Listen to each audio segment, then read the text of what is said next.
The jungle. Think about that for a second as a lead-in song for our afternoon session here with our boys soccer coach, Coach Martinson. Coach Martinson, thank you so much for joining me today. Great opportunity for us to talk a little bit about your team, where you're at, and how things are going. So first and foremost, again, thanks for joining us, and let's talk about the prep work that goes into setting up for a season, if we could, please. Sure thing. Thank you, Principal, for allowing me this opportunity. The season always starts as soon as the season ends. Basically, we start preparing for all of our indoor sessions where parents will get involved and help coach the teams throughout the winter time. And then we lead into summer league, where, again, parents are involved, and we try to get as many players as possible, including incoming freshmen at that time. We try to take a look at them through the summer league process as well. And it's a great training opportunity to have all year. You know, I've watched you guys. I had a chance to go to some of your summer games that you had. And I think it's fantastic. The more the kids play, the better their skill set becomes. And quite frankly, it adds to that team camaraderie as well. So, Coach Martinson, you've been here a long time. How many years have you been coaching? This is my 20th year starting. Okay, just a few years. No big deal, right? Years, that's correct. And you've had outstanding success, and you've done such a great job with the kids up here on the hill. So congratulations on that. Each year's a new year, though. It is, absolutely. And I'll be honest with you, from day one, 20 years ago, where the program was to where the program is now, we've just come full circle. I mean, we were trying to get enough players to make a soccer team back when I started. And now, unfortunately, we have to cut players every year. And it's a good problem to have, but again, we try to get those players involved in other sports if that happens. Yep.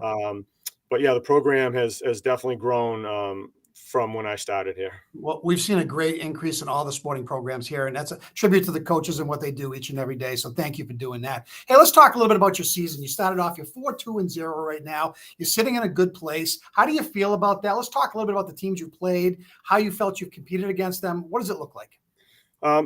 I like where we're heading, the direction we're heading. When we first started off this year, I was concerned about some key positions. I basically was returning nobody or one person on my defense, a brand new goalkeeper. So that's a huge void to fill for sure.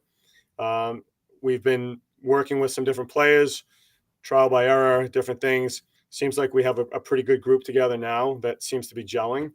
And the teams, we're 4-2 right now, but honestly, we could be 6-0. The losses that we had opportunities that we didn't take advantage of.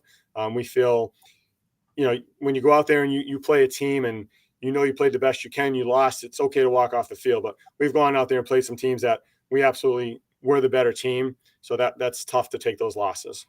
Yeah, and you know what? And I've always said, and I've walked in your shoes as a head coach before, losing is part of learning. It really is. Nobody likes to lose, but as you said, if you can walk off the field knowing you gave it your all and you had minimal mistakes, guess what? You competed at your highest level. And I think that's all that any coach could ever ask for. 100%. Yep. Yeah, you're definitely in a good spot right now. Let's talk about a few of your key players at this point in time. You have good senior leadership, I'm sure. I do. Upperclassmen leadership. And, sure. My four captains, I typically have 3 to 4 every year. Yep. They're controlling both on and off the field. So, they're bringing a lot just on the off season with training and stuff like that, whether it's during indoor or in summer league and stuff like that. Ryan Bray, Brady Supernaut, Trent Zila, Sean McLaughlin, all key contributors. But more importantly, them being key players, they're also outstanding students. And that's huge for me. And not only outstanding students, good kids, really good kids. And I'm sure they're from strong families that get it. And I call that a coach's dream, when you have some talent and good kids and kids just want to work hard. A lot of times good things just happen as a result of that. Then you put a program in place with systems, and guess what? The wins take care of themselves. And that 100%. Success starts right there. Yep. Yeah, I love hearing that. So let's talk about what's coming up for games in the future, near future. Like we'll call them the make or break, or where you see yourself as you're going into that. We'll call it beginning, middle section of the season. Sure. So like the beginning games, we had a couple key rivalry games, and those were our 2 losses. Unfortunately, we don't play either team again, so I would have liked another crack at them, obviously.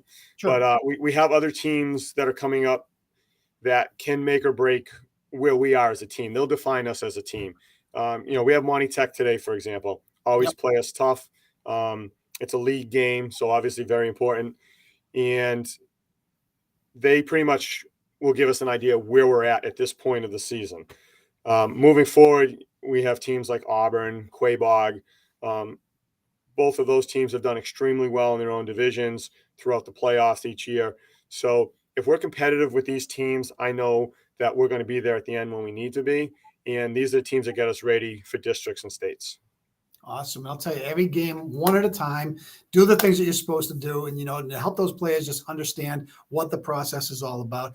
Coach Martinson, over the years, you've done a great job. The number of wins speak for themselves, but the kids you've churned out of there, they're just good kids going out into either going to college, going to work, and the type of kids that, parents can be proud of and that a coach can be proud of as well. So 100%. I've been very fortunate over the years. But again, I haven't done it alone. I've had an assistant coach, Robin Catrona, who's been by my side for many years. I've gone through a few different JV coaches over the years, but my feeling is each one of those coaches contributed to the success of the program.